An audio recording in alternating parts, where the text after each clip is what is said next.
Welcome to this week's episode of The Nero Show. In today's episode, what bikes caught our eye at 2024's first professional race, and what's the deal with that new Factor? Cannondale have doubled down on the Lab 71s, and why is everyone so obsessed with Valtteri Bottas? All right, let's get into it. So you were on location this week. Live on the ground. Coyle.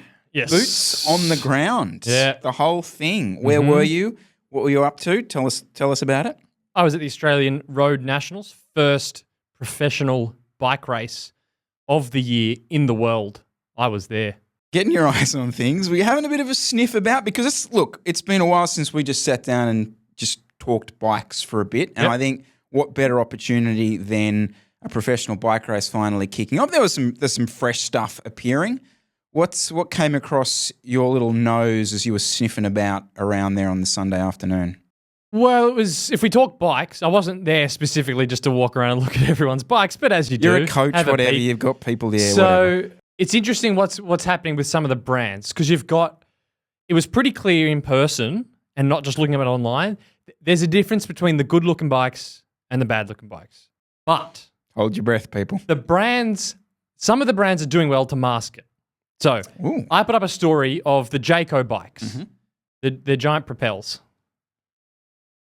In person, looking at them, actually not that much going on. Very industrial shape of the frame. But the paint, they've made it up for it with the paint. I think the paint makes it pop.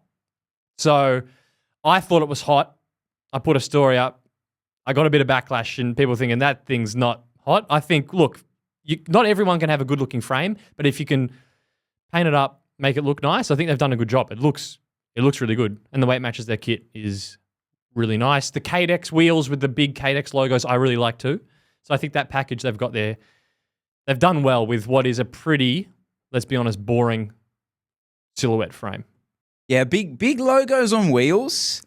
I like that. Yeah. I was actually even just I'm a fan of just a big grotesque logo sometimes on especially on a pro bike. With that bike in particular though, the color scheme, I know you mentioned it, a 3-part colorway. I just don't know why we've thrown silver at the back of that bike. It just doesn't seem to make any sense with the kit or the rest of what's going on with the whole design language is something that people talk about. But yeah, it just seems to be like, is it trying to therefore mimic being an aluminium bike? I don't quite understand the back end of it. But it was kind of harmless. I don't know how many people have seen what happened in the race, but essentially it was 2.5 hours of Luke Plapp on television riding around Mount Buninyong. No offense to Chris Harper, but that was particularly what it was. Just the equipment side of it, it's just not the same. I just reckon, so when Luke won last year and there was the side-on shots of him riding into the finish line with the Pinarello, the Dogma, the Ineos kit, I just reckon at that moment, Dogmas were just flying off the shelves. Like it's just, you just see that and you're like, that's amazing. It just doesn't quite have the same, doesn't hit home quite the same. I get what you're saying, but it's a giant versus a Pinarello. Yeah. There's no other way. That's true. Like it is that is what it is.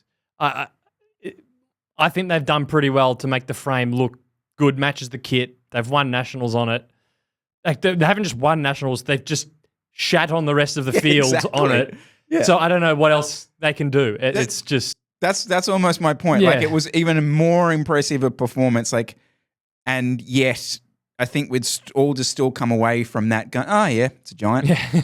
whereas if that, I think what I was trying to say then, if he'd done that on the Dogma, everyone would just be like, whoa, the Dogma, see that? Yeah. You know what I mean? Yep. But yeah, it is what it is. It is what it is, isn't it? Any other well, things just you on noticed? that team in particular, as far as I can tell, Caleb's not even on a giant. Now, what?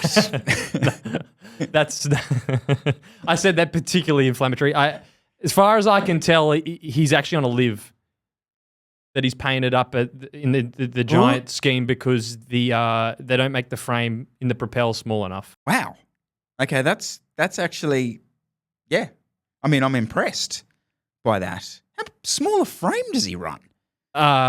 Jesus. A 47 Okay. from Instagram comments. It's kind of hard to tell because the Propel non-advanced SL model with the regular seat post looks kind of similar to the Live race bike that the women's Jayco team are on. But rumor has it, he's on a Live, which would be pretty, like, if he's winning Australian Criterium champs on a women's bike, that's freaking, that Live is legit. So that's, they're going to paint it as a giant, but that's more of a, there's nothing bad about the Propel. It's more of an ad for how good the Live is if Caleb Ewan wins a men's elite criterium champs on it. It's pretty cool. I suppose that sort of goes against what we were saying when Specialized released their one gender program to remove the women's specific stuff. Yeah, I suppose if it just comes down to the body proportions of the person, then maybe the women's specific stuff is bullshit and it's just a matter of what fits you. Yeah. Well, it's doing the way he accelerated out of that last corner coming around Jensen Plower. If it's handling that well, then damn, that is pretty cool. But I'm going to say unconfirmed at this stage because this is, I didn't actually go and ask him, are you on a women's bike? But we'll put it out there, okay? That's about as much research as anyone watching this show expects, all right? Now, speaking of research, did you have a sniff around the Bianchi? This is the first time you might have seen it in person. That is the first time I've seen that new Bianchi Ultra in person, even though it was released a while ago. Miles Scottson, ex-Australian champ, was on it. It's just ugly. That is really... For a Bianchi, which is Italian heritage, you couldn't make a less Italian-looking bike than that. It is full industrial aero functionality spec. There's no art Italian flair to that bike, and it just looks. It's probably quick. It just looks like it looks opposite of an Italian bike. And even in person as well, it stands out even more. I don't know what it is because, you know, I'm pretty sure I can pull up some sound bites of us talking about it a few months ago saying, gee, I'd love to try that bike. I'm fascinated by that bike. It looks cool, that bike. Mm-hmm. But you're dead right. I've seen one in person as well, and it's ugly. Mm-hmm. It's I don't know how, but it's boring. Like you look at it.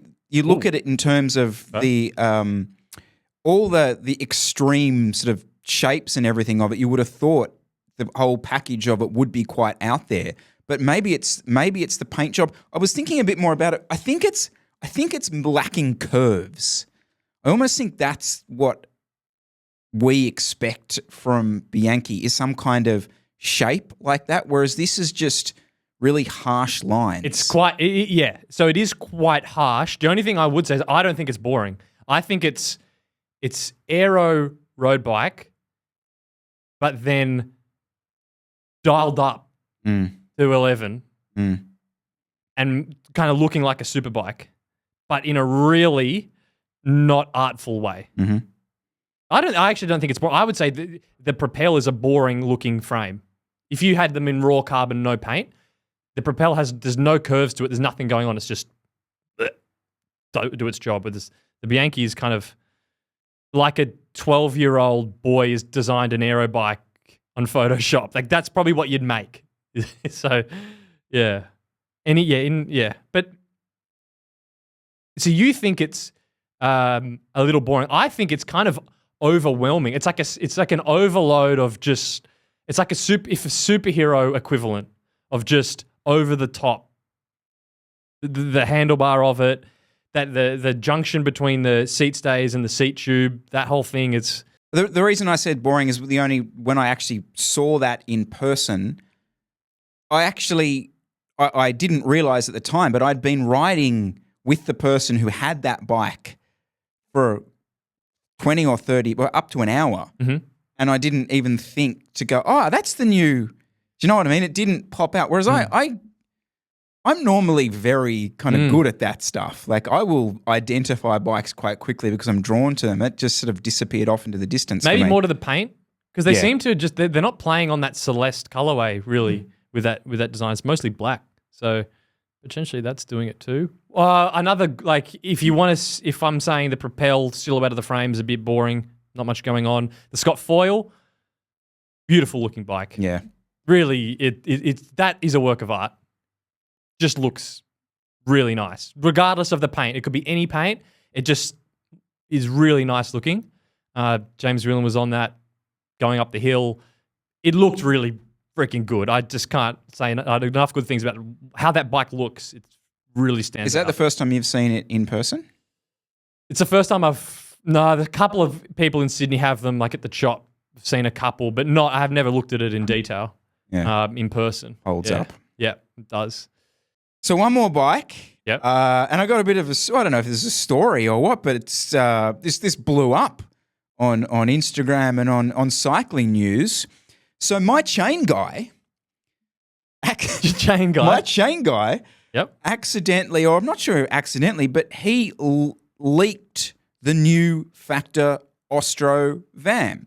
So chain guy in question did the chain for Simon Clark and sent it down to Simon. Simon sent some pictures back to him that he was told he could post after the race, which he subsequently went and did. Now, I must admit, the guy who was doing the chain didn't realise or wasn't told specifically what the situation with the bike was. Went ahead and posted it, and next thing he's found himself his Instagram page all over cycling news, and he's loving it. Business is booming. The cycling news article is hilarious. It's like they're not sure whether Simon Clark went for the optimized chain or not. But yeah, so there it is. There is the new Factor Ostro. What do we think? I don't know where I've been. I must have missed this news. I didn't even. I saw him riding it. I assumed it was just the regular one. I didn't actually go up and have a look at it, so I haven't seen it in person. But there it is, new Factor Ostro VAM, and I think it's. If we're gonna we've been going through bikes in this chat so far. If I'm putting this in the ugly bucket, the good-looking bucket with the Scott foil, it's not in with the Scott foil, is it? It's in the Propel. Just I'm here to do a job bucket, as far as I'm concerned. I think that's a bit harsh on the Propel, in the sense that at least the Propel seems in proportion. Yeah. Okay. Now I'm a bit worried about where we're headed with aero bikes, because to me, an aero bike, a cool-looking aero bike like the Scott foil that you just mentioned, and I will shout my chartreuse, it's the official colour, S5 that I have. Cool-looking aero bikes, all the tubes are in proportion. They're thick, they're shaped, but there's a balance to all of them, front to back. Yep. I don't like the way we're headed with this. We're going to throw buckets of tubing towards the front of our bike, and we're going to try and spin out as tiny a little toothpick seat stays and chain stays as possible, because that's supposedly not that aero back there, so we're going to save some weight in that regard. The result of that is whatever that is. And it honestly looks like they went, okay, let's take the Factor. What was the full aero one? The Factor 1? The one, yep. We'll slice it in half with a O2, and there it is. O2 at the back, 1 at the front. Out. Not interested? Out. Because I thought the current version of the Factor Ostro was pretty good looking. That was 100%. fairly up there. Mate, it's a friggin' influencer's bike. An influencer's bike doesn't become an influencer's bike for being ugly. It's got to be sexy. But that's not sexy. What have they done? I can't quite put my finger on what they've done.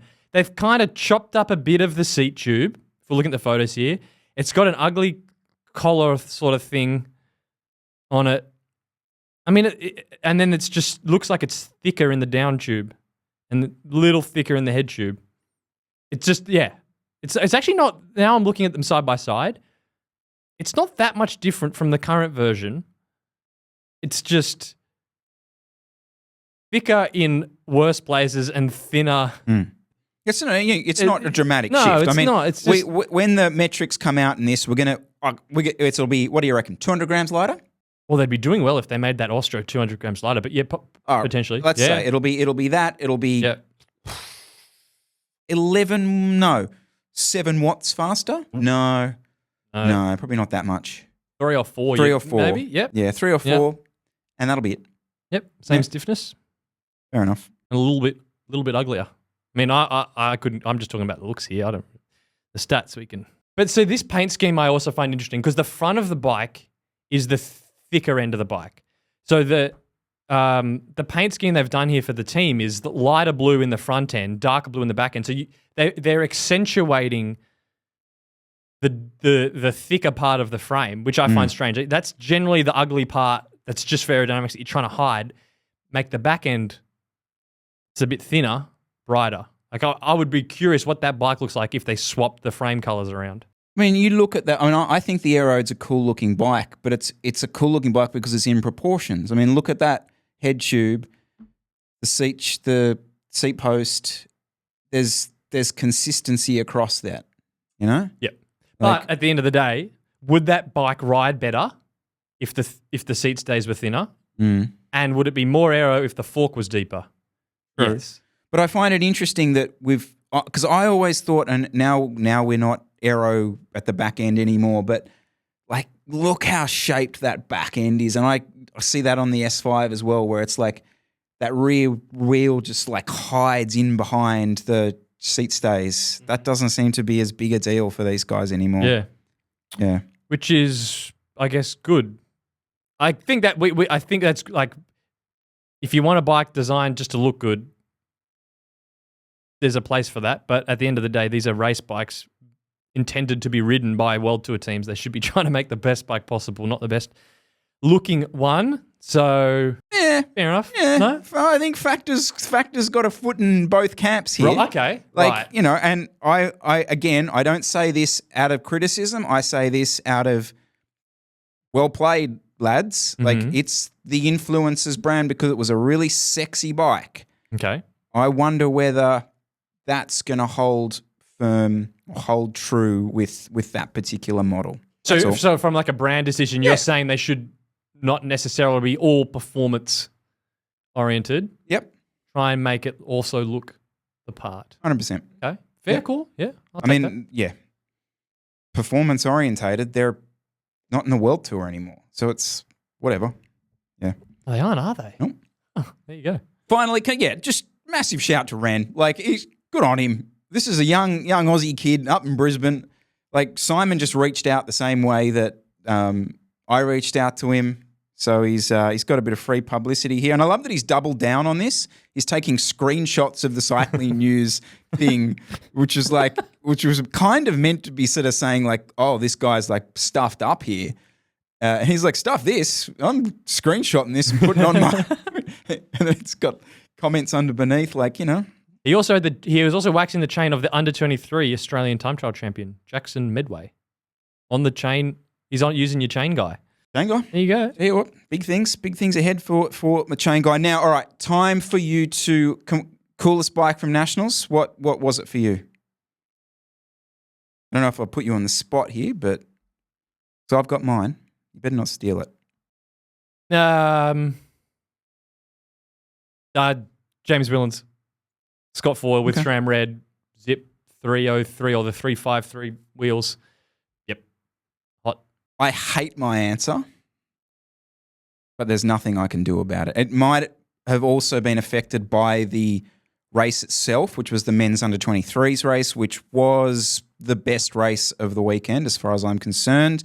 And the winner was Fergus Browning, Trinity Racing kit, which, okay, does remind me a little bit of the Nero Racing one in 2021, but I'll allow that, 2022, which is one of the reasons I probably like it. But the bike with the kit, so it's an S-Works. It looks like an SL8. No, it's SL7. It's an SL, sorry, it is an SL7. It's an SL7 with SRAM, but if you go into the details on that frame, it's kind of got this, a little bit like the Willie Airs do for Astana. They've got that, I don't know what that effect is on the paint job, which is really cool. It's like a deep navy blue. I'm a sucker for a navy blue bibs with a navy blue bike. And then the seat post has got this like pop of like pinky green in it. Yeah, massive fan of that. The way you rode as well kind of helps from my perspective. So that's Yeah, I just reckon the SL7. I know I've said some shit about it, but I think it's a really cool looking bike, and it's getting cooler as we go along. Does it have kind of old school cool flair? Like, I'm not on an SL8 yet. I'm sticking with an SL7. Why does that look cool now? I don't know. The answer is I don't think we've reached that point. I don't think the SL7 is now retro cool. I think we've quite gone that far. But it is. Maybe it's because I like those thicker tubes. It is a thicker tubed bike than an SL8. So there's more bike to look at. It's more shaped. Yeah, I don't know. And yeah, that SRAM red chainring on it. Yeah. Oh, you're coming around to SRAM. Look at you. Yes. Yeah. Except I think he's running an Evade helmet. Is it the Evade? Yeah. Yeah. No. That's the ugliest helmet in the peloton. Full stop. Full stop. There is no the latest version. The latest version. Oh, yeah, it is that too. Yeah. Are we going to talk about the race at all? Or are we just going to talk about the bikes of the race? We have to. So did you actually watch it? The race? Well, at least the men's Yes. race? Yes. Yeah. I watched the 23s, I watched the women's, and I watched the men's. Mm-hmm. I got to say though, this is quite Australian specific. So for everyone in the US, sorry, hope you still care. But the crowds on there on the day is quite poor, I would say. Where is everyone in Melbourne? There's about 100 people go to the Hell Ride, and if you took out all the supporters, the crowds on the hill were so weak. Like I'm kind of glad that it's moving because Melbourne are just not really getting behind it. I have to say, it's barely an hour away, and I know it was raining, so the weather wasn't awesome. But Melbourne's a big cycling city, and there were just not that many people there. So I'm kind of glad that it's moving on because it's the second biggest race in the country, and there would have been certainly less than 1,000 spectators there. Yeah, and that's disappointing because normally it is a bit of a festival, like up on the hill and the feeding area. It's normally pretty good. How hard do I want to go on this? How many people do I really want to piss off? Should I or shouldn't I? Well, all right, I'll just go for it. We'll see. That's the first time I've watched the telecast as a punter. I'm going to say in almost a decade because for so many years we had a dog in the fight. Basically, we had riders in the fight. We were doing it ourselves. We were maybe supporting someone else down there. So that's the first time I've just watched it as a punter, and I just can't get over how Melbourne the whole chat is from the commentators, and the whole scene around that has become. Are you saying from the sense that as someone that was watching, it didn't really make sense to you unless you were familiar with the Melbourne personalities? Or was it just annoying you that pretty much all the chat was related to people that were from Melbourne when you got the entire rest of the country that would be watching? That's a really good question. So, we get accused of talking about the Sydney bubble, et cetera, here all the time. And yeah, we do. That's our experience. But it's different for us because we're not being paid to do a national broadcast of an Australian Championships event, which goes out to the whole country, which you are being paid to do to represent everyone evenly. And I'm sorry, you can't watch that and realistically say that everyone's being represented evenly. To the little points of, riders getting breakaways and things like that. And the commentators will always concentrate on the Melbourne rider, the Victorian rider. They'll know more about them. They'll give the background to them. They'll talk about the coach of them. They might give personal anecdotes of said rider or said rider's coach or said rider's dad or said rider's track friend or whoever it might be. And it's nauseating. It's just constant. And then there's the other riders who are outside that bubble. Very often they tend to be sort of Queenslanders a lot of the time. And it's unless you're either in that Melbourne sort of bubble or the track bubble, it just gets completely ignored. And you're kind of a rider on a team. They might mention the team, but that's about as far as it goes. I understand it's a bloody hard job to know every details on a broad spectrum of riders. If you're if you're a commentator from Victoria, it's hard to know the Queensland guy. So would you say it would be better to purposefully not go into details that you know about a rider to keep it more even, or do you think they should just do more homework on more of the riders so that it's naturally more balanced? The second one. Okay. Definitely. Look, we used to provide the commentators with bullet points about every one of our riders. So, Ben Carmen did this, et cetera, Sam Hill had done this, et cetera. Not once was any of that content that we provided ever used. Mm-hmm. So, and I guarantee you that any of those amateur teams would be dying for some of this chat and would happily provide some of that. I don't know if other teams did that, but would happily provide it on the rider's behalf, because we just want to be talked about. And it's like you're invisible. But beyond that, beyond the sort of in the bubble crowd, the other thing that kind of bugs me about it is people get uppity about the Tour de France coverage and it's about castles and, all this sort of stuff. Whatever. I don't care. That particular coverage, you're trying to bring in just the casual sports fan, the casual architecture fan. You just want eyeballs on that. Mm-hmm. I understand that. Australian National Championship, the Road Cycling Nationals. Know your audience. It's cycling people. Come on. Just give us a little bit more insight into the actual bike racing. Or, he's in the big ring. Oh, that's the big ring. That's the bigger chain ring. That's about as much gear chat as we heard the whole time. Yeah. It's just really, really disappointing. And what's worse is, obviously I am being a bit critical of Matt Keenan here. I know Matt knows a lot more than he's giving out here. And that's what bugs me even more, because he's really good and he's really knowledgeable. And it's almost like he's being someone saying to him, dumb it down, or someone saying to him, just keep it local. I don't know, because he is knowledgeable and he knows a lot about the sport. Well, yes, because he commentates every race. Yeah. Even the nationals, he's around the national scene. Yeah. Okay.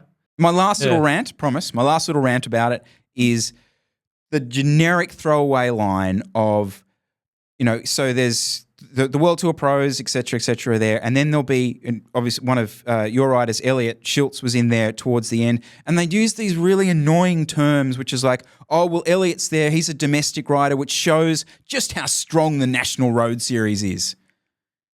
What? The thing is fucking dying, and you're just using it to make everyone feel happy and warm and fuzzy inside because, therefore everyone thinks, the national development thing must be going well. It's a shit show. Everyone knows it's a shit show, and yet just to pretend otherwise is not good enough, and especially in a nationals event when the people watching know. Yeah. So I see what you mean. Yeah. I don't know. It's just ultimately, I think, like you said in the beginning, the time has come for Ballarat. I think it's an iconic course. I would love to see a race continue there. I had this chat with Dan during the week. I'd like to see maybe an NRS race or some sort of amateur race happen there consistently to keep the course relevant. And then so in 10 years' time we can go back there. Fantastic, all good.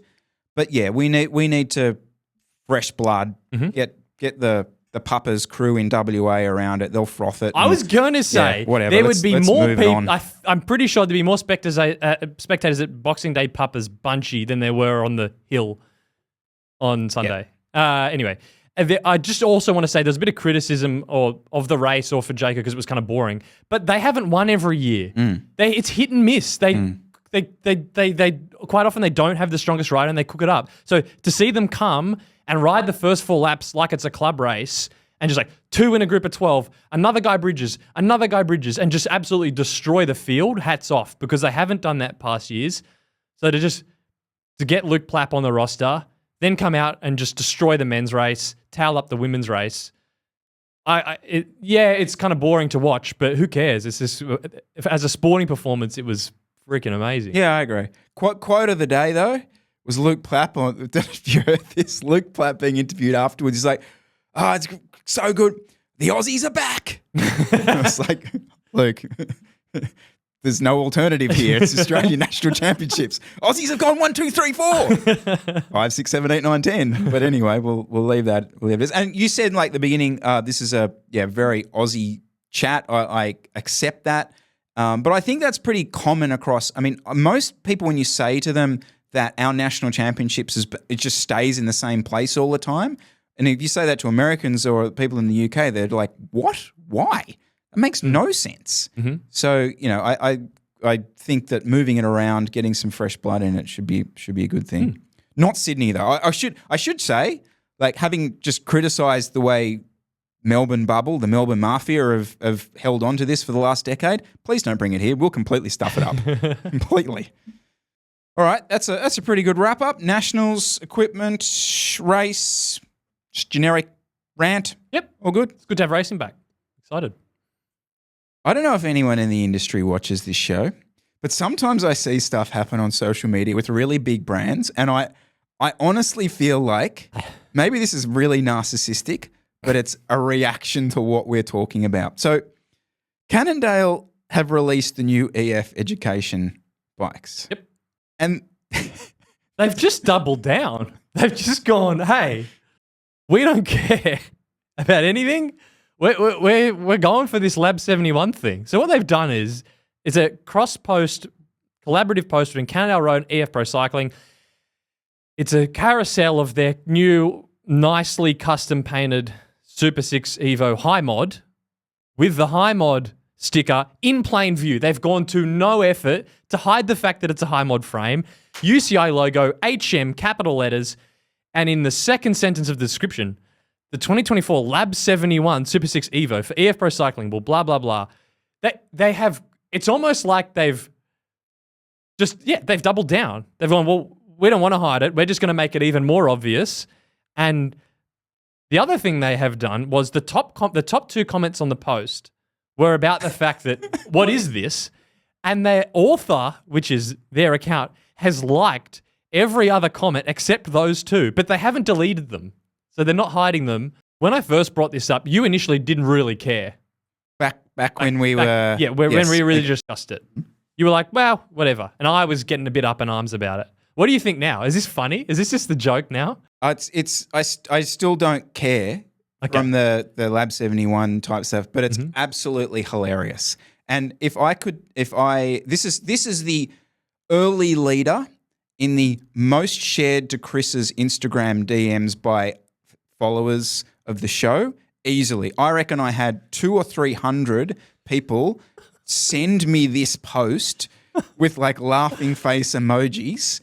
Like, can't wait to hear your thought. Anyway, it was just, which was kind of backed my theory about, like, I almost felt like this was a reaction to it. But okay, the thing that triggers me about this is, okay, there were a couple of posts about the Lab 71, et cetera, but this absolutely exploded across all my social medias. Like, people absolutely losing their shit over how unbelievably good looking these bikes were. The amount of flame emojis that seemingly were commented on, this just absolutely blew my mind. Like, the engagement on these posts were incredible. And I don't know why this triggers me so badly, because I've sat here and I've whinged about Focus and their lame looking bikes and their lame launches of their bikes and said, guys, you've got to do better than this.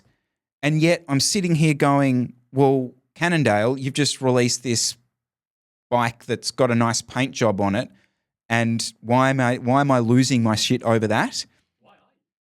All right, so I think the reason is because Cannondale have sort of now just purely become this style over substance brand. Oh, okay. Like, you look, well, they have. Because they've now just basically gone, we're just going to put a really, really pretty paint job over with false markings. Like, they're labeling the thing incorrectly with its pretty paint job. But it didn't annoy you originally. No.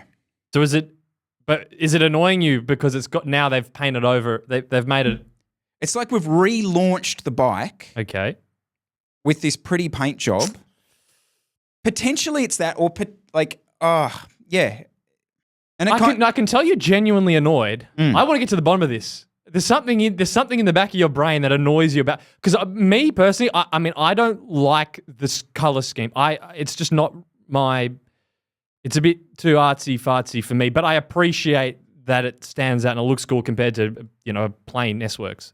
So I can only take my hat off for that. I don't know why. What's bugging you about it? Yeah, you mentioned the phrase artsy fartsy, right? Which I got no issues with. All good, happy days. But it kind of this launch almost identified that bubble to me, because I follow a few sort of photographers and stuff like that, and they were losing themselves over this design and even the images of that launch, which were so artistically perfect according to the kind of stuff that I was reading. Mm-hmm.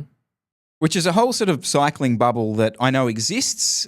I don't have really much to do with that side, but that's all good. But I think in this particular circumstance where you're designing a really nice bike with perfectly designed artistic images with a fake paint job that underneath is a very different bike, that's, I think, what's triggered me in this particular circumstance. And also, now that we're diving deeper into this, there was Cannondale was always it was like a tool. It was the black Super 6 Evo that was the Prince. And it didn't have to be loud because you just knew it was pure quality and it did what it did. Yep, okay. I can see that. Yep. This route, this isn't Cannondale for me. This is the wrong bubble. This is where Focus should maybe Focus need to hire this crowd and spark them up a little bit. I'm going to do a therapist thing and kind of throw it back at you, re-synthesize and throw it back. Are you annoyed because you actually think it's a good bike, and then they've gone and done it up with a nice paint scheme, and everyone's frothing it because of the paint scheme, but you actually think deep down it's actually a good bike and people should be frothing it because it's actually just a high-performance bike and not be just because of the paint? And then the fact that they're also doing the fake Lab 71 thing then is a little cherry on top. Am I there? Yeah, you could be heading in the right direction. Because I still don't quite get you, Chris. Because I feel like this is what we want. This is the sort of branding marketing thing that it is. We are big on brands doing. Yep. Which is where I started this little rant. Okay. Which was like, I don't understand why this is annoying me.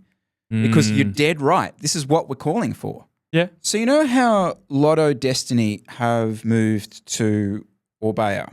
All that. Yeah. Did you see the backstory to any of this? No, nothing. Fill me in. So we're late to the party on this, I must admit, but I noticed during the week on the GCN News panel that Ridley are potentially going to sue Lotto Destiny over disloyalty regarding ending their agreement early. So they were contracted to supply bikes for Lotto Destiny for, I think, another 12 months, or at least for 2024. But Lotto Destiny backed out of it, and as we've seen, have gone to Orbea bikes. And there's probably some financial stuff in behind it, but there's some weird lines in it. So the rumors were that Arnaud Delis was hesitant to renew his contract with Lotto Destiny until they found out that there was going to be a new bike. The inference being, right, he felt there was a disadvantage being on the Ridleys. Interesting. Have you done any tour magazine looking at, because I mean, okay, that Noah Fast looks fast enough. Like, yeah, I don't know. So the Tour magazine's overall rating for the Ridley Noah Fast disc was 1.5. Now, the lower score, the better. The Cervelo S5 is 1.6. Cannondale System 6, 1.6, and the SWX Venge 1.7.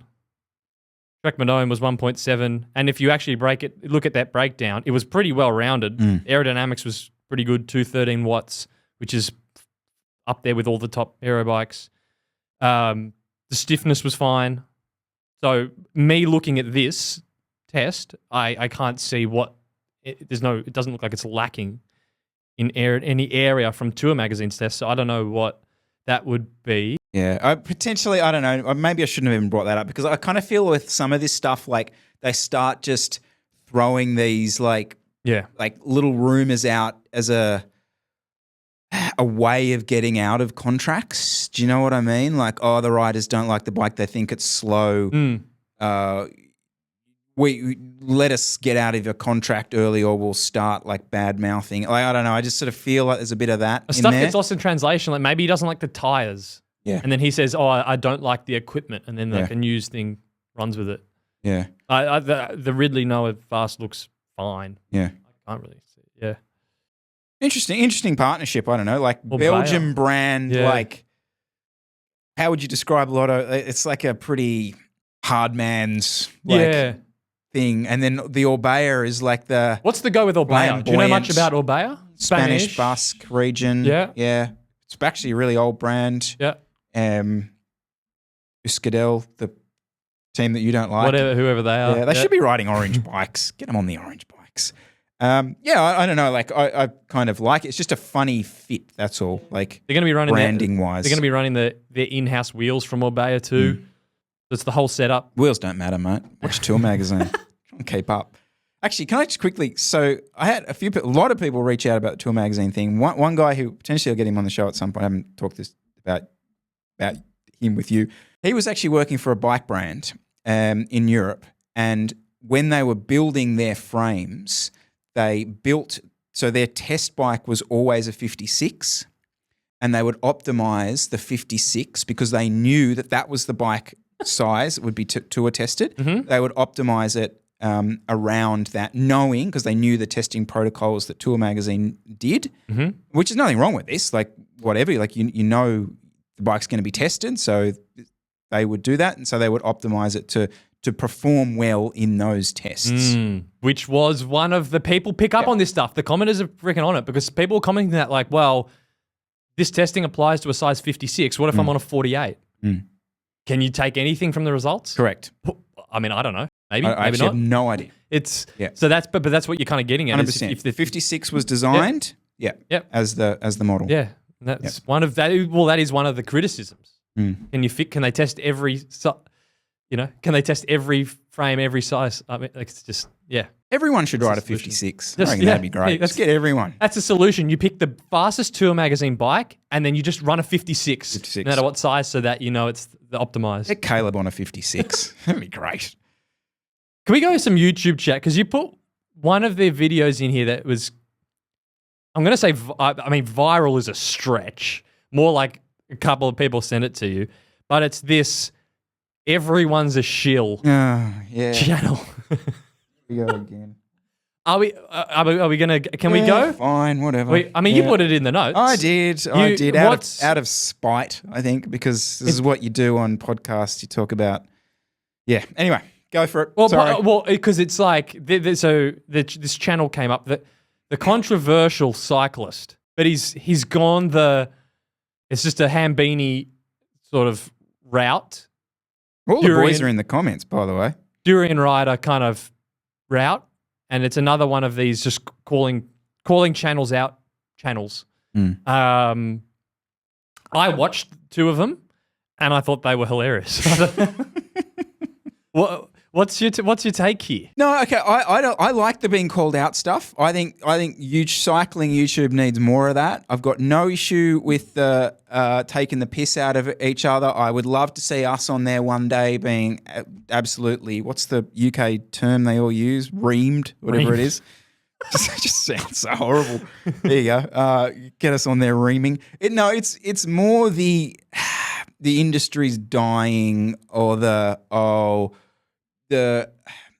YouTube's trying to sell us a fake reality, like the motorbike versus the bike industry stuff that we all meant to get all uppity about. I mean, come on. At this point, like... So just actually on the videos, they are... It's a commentary. So the person that runs the channel is watching like a Dave Arthur or a GCM, and then just adding just chat over the top, just random sentences of just like, you're a shill. Yeah. Like over the top. So it's quite funny. I say, you know what it is? Yeah, well, you know okay, what it is? Yeah. It's not the actual video. I like you. I like it. It's funny. It's just the comments, and it's just the, oh yeah, the industry is taking the piss out of us. Oh yeah, these guys are reaming it. I'm like just don't watch it then. Like, come on, GCN, like the having a go at GCN for stuff because they've got ulterior yes, they've got ulterior motives. How do you think they friggin' stay alive? They sell advertising. Come on, people. Like, I don't know. I just find it like, and then to use GCN as or Dave Arthur as that's the reason things are so expensive angle. I'm just like, how does that link get made? The thing that kind of I find funny is like everyone's a shill. You're a shill. Your mum's a shill. Your dog's a shill. You're all fucking shills. Yeah. It's like there's not that much money getting thrown around, or like someone will mention one thing in a video, like, they mentioned a giant. It's like, giants paid them. Yeah. Like, what planet are you living on? Like, there's not that much. There's not just bags of money just getting handed around. I think that is probably the part of it that annoys me. Of like someone, I would say Dave Arthur, and the video that he was reacting to was from 2020, so it's like a 4-year-old video. Innocently makes, I would say innocently. I think it was innocently like makes just a pretty crap video, just basically reading ads. And it's just pretty much a zero value, something we would do, just chat video of like top bikes, just because he probably knows it'll get 5,000 views and it was 3 years ago on his channel. So like, he's not getting paid by Giant. But then, it's just a pretty crap video. I think the reaction videos are funny. I just struggle to get that up in arms about it because it's not like he's getting paid 10 grand to make it. It's just like he probably thought it would get views, so he's just put it out. It's kind of, yeah. I think it's fairly innocent. It's not. Maybe our view is we're just too in the bubble because, you know, we don't watch, and I'm not watching Dave Arthur's video for an insightful view into his thoughts on the compliance of the giant Propel. I'm watching it because I probably haven't seen the Propel yet, and he's the first guy to get his hands on it. So I finally just get to see it, and that's all good. But yeah, look, there probably are 20,000 other people who are watching. Are they really expecting? No, actually, no, that's crap. I'm giving him too much. No one's watching a Dave Arthur or a GCN video and going, this is an interesting insight into how this bike rides. No. And the guy made the comment in the thing. He's like, the amount of bikes that he gets, Dave Arthur, he'd have to be riding 24/7 to actually be experiencing the bike before he talks about it. Like, there's just right. not real, and there's no reality to that. What else are you going to say, shill? No, yeah. I was going to say, what we need more of is less bike industry's dying, bikes are expensive versus motorbikes, you're all shills, and more, probably, Hambini goes a bit rogue, more specific, this product is shit because XYZ, or this product is 8 times the price for this proper reason. I'm more interested if it's actually calling something out concrete as opposed to these more general, just, you're a shill, bikes aren't that expensive. We're not really moving the needle. We're all just kind of laughing at each other. Thankfully, there are some channels doing that. And that's more what I think would be good to spend more time doing. But a real scientific debunker, like an old school, like more plates, more dates style. Just take it down with facts. While I'm talking, can you have a look at the video that I don't know if you have, but I've written something in there says, this is why I love cycling YouTube. And this video, it's a bloke who just bought an SL8 specialized version. I'll drop the link down below. He sits down for, how long does he sit down for there? He sits down for 6 minutes and he tells us about his bike. Oh, I frigging love this. This is perfect. It talks about, he uses some of the phrases we all know and love, like holding at speed and it's nippy and all that sort of stuff. But good on him. He sat down, but he actually he's a shill. He's a shill. He's been paid off by the bike stand. Whoever he's put that paid off stand by up. Big Endurance because he's going back to a Defy. Oh yeah. So no, he's a shill. So and it's just great. Like this is his experience riding it, and I actually think his experience riding this bike is probably more relevant than most people's. And he's kind of saying, look, I probably shouldn't have bought this, but I really liked the way it looked and I love the way it kind of felt. But then ultimately, I've had to whack so many spaces under this bike that and I've got this back injury from previous sort of sports. And you know what? I think I'm just going to sell it and move on and be done with it. But like, I just love it. And not because he got to the end and he was like, oh, actually, you know what? It's not a bike for me. Like whatever, his outcome can be whatever it is.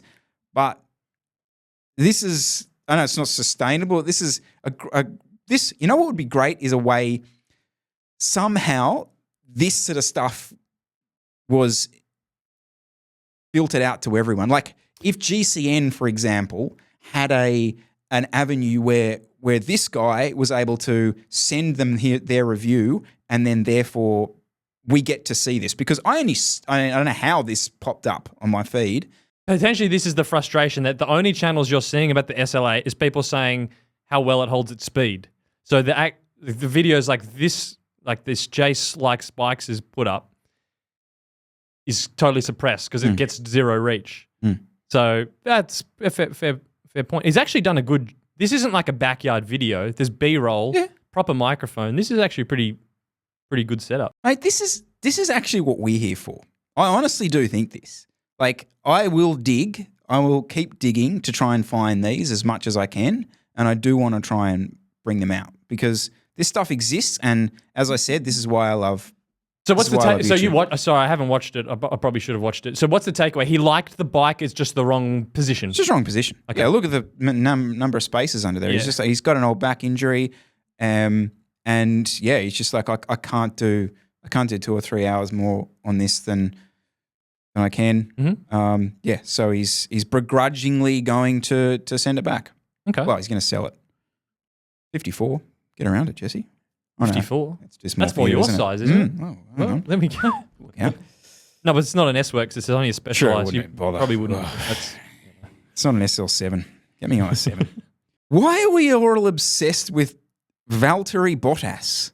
Are we all that insecure about our sport that anytime anyone of any value from another sport who has a global following even looks at Lycra, we suddenly jump all over him as if it's the savior of all sides? And nothing against the bloke himself. He just loves bike riding. Good on him.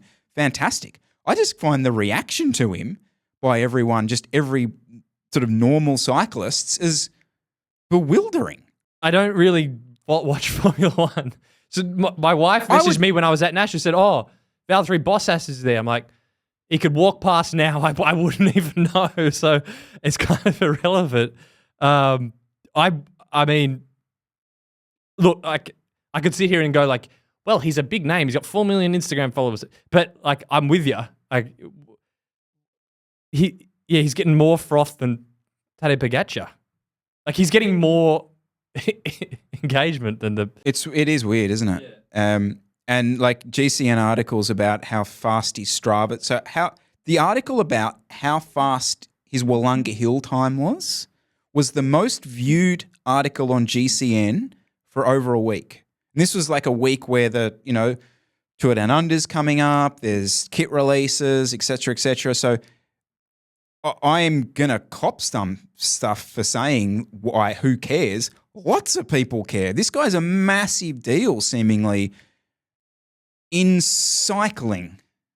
Yeah. Now, I will temper all this and say, like, he's using his clout to do stuff. Like, he's the guy who's got that gravel race in Adelaide going. It's like, it's a legit big, I think there's a proper prize pool for it. Is that the Raddle Gravel? Yeah, that's all him. They've taken the him vows and Tiffany out Cromwell. again. Okay, yeah. 100%. So, absolutely, again, not against this bloke getting into cycling. I just find how the reaction to it fascinating from the perspective of like, we just all must be really insecure that when a celebrity looks at cycling that we sort of swoon and we're like, oh. It is, there's a part of, maybe it's the contradiction that kind of gets me, or not contradiction, but observation, that when the Tour de France is on, there's some dodgy, I would say, websites that have gotten their maths wrong, that are saying either the Tour de France is the biggest sporting event in the world or it's the top 5 sporting events in the world. And I just go, what planet are you living on where you think road cycling is like a top 5 sport in the world in terms of the professional level? It's not. And like, this is an example where an F1 driver comes in and is almost kind of pulling so much of our eyeballs. And yet, supposedly, the Tour de France is like the world's biggest sporting event. And you just go, nothing adds up. And it's more, for me, it's more that reflection that we are, this makes us all wet ourselves, so we're still pretty small fry for sport. What celebrity would you swoon over if they did get into cycling? So, get me in trouble here. I've got my answer. Sydney Sweeney. What? No, who do you think would be a massive deal? Like a massive deal to get into cycling? Do they have to be? Do they have to be another athlete or just celebrity? No, celebrity. Ideally, not. Okay. Yeah. I mean, I suppose Bottas is an athlete. Yeah. Sorry to offend F1 drivers. Yeah. Could you imagine a world where Taylor Swift starts getting into cycling, gets into cycling, rides L'Etape the Tour? Like, I actually think what that would do for cycling would be, because she is. I was listening to this chat the other day. Like, at this point now, she's the biggest celebrity in the world. Yep. Mm-hmm. Full stop.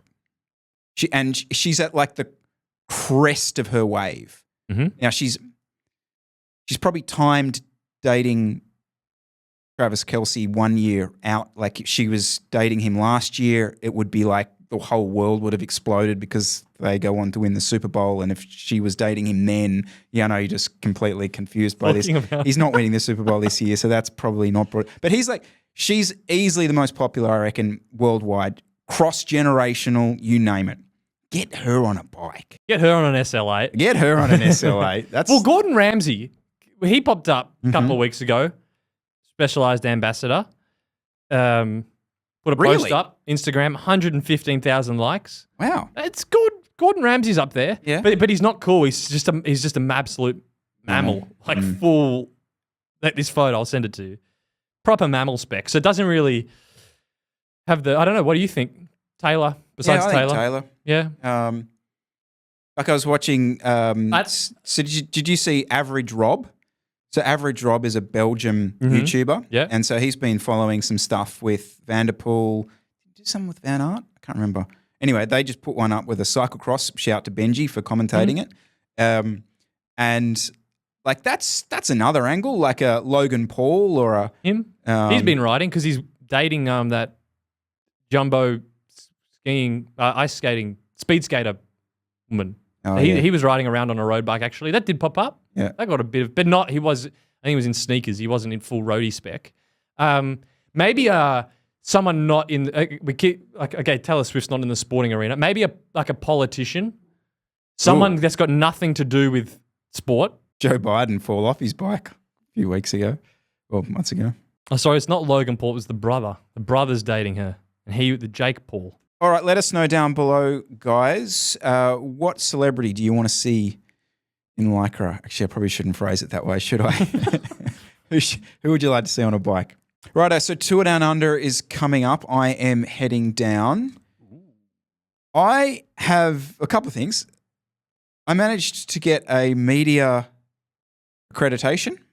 Slimy bastard. Slimed my way in. Sneaking around. It was actually pretty cool. So I just applied as a normal human, and like they have all like in the official sort of application, you got to put like who publishes you and all this sort of stuff. And I just wrote the Nero Show and all this sort of stuff. And yeah, anyway, a couple of weeks later, my accreditation came through. So that's cool. That I don't know what that actually means. I probably should read some of the stuff, but it probably means I can go into the areas and that sort of thing. Yep. So I'm interested to know what the Nero Show audience wants me to do while I'm down there. Well, that's the problem. I'm thinking, Chris, what are you going to do? Because do you go interviewee sort of thing? Do you do Shane Miller style DC Rainmaker, like looking at the gear? Do you not do do you not film anything? Do you just sort of walk around and sniff about, get stuff for us to come back and chat about? Yeah, I'm very curious to see what your approach is going to be to make use of that. Well, this is why I'm asking the audience. I'd like them to give me a little bit of insight into it. Yeah, look, I don't desperately want to do the walk around and here's the pro bike, because GCN will be there. Whatever. Yeah, they'll do all that sort of stuff. Yeah. So we can add our own sort of flavour to it. The other cool thing was Green Edge did reach out once they found out that I was getting a media pass and invited me to their launch down there. So again, interviews and all that kind of stuff. Sick. Interested to know what I do. Let's see. I'm not convinced I'm not going yet. I think there's a last minute. Oh, hello. There's a potential last minute kind of fly down, I think. Maybe just like a 2-day little. Oh, yeah, I'm thinking about it. So there's that element. I'm going to do a thing. I want to do a Norwood crit. I want to do a Victoria Park crit while I'm there. Oh, okay. Definitely. I think the Monday night I've sort of penciled that one in. Okay. Mind getting in there and having a rip. So if any other YouTubers are going to race, GCN guy did last time. Oh, yeah, he did get too. him in there. Yeah. Cam's down there, so I'll have a little catch up with him. Hopefully a bit of a chop off. Yep. What do you want to see? Have you got any? What content would interest you? You have a good point in the sense that the bike overviews GCN just kill. So there's no point. The interviewee stuff just takes so much time and it's hard to make it entertaining or interesting. And what am I going to like? What's your ambitions for the really race? So I'd probably say nah. But I just want you to I want to come in here, open the notes, and there's like 1,000 stuff of just crap you've seen that we can just have just the best Nero Show episode ever that week because you've just seen so many different things. Well, we'll still be definitely online next week, so 100% going ahead with the show. So I'll be recording virtually next week. I'll have to have a few squeezes while I'm down there. Norton Summit squeeze. So yeah, maybe a Green Hill. Yeah. Couple of loops. See if we can out in the basket range. All right. With that said, Jesse, we will see you next week, either virtually or maybe you'll be down there. Maybe. So, We'll have to think about it. All righty. We'll see you all next week, guys. See you then.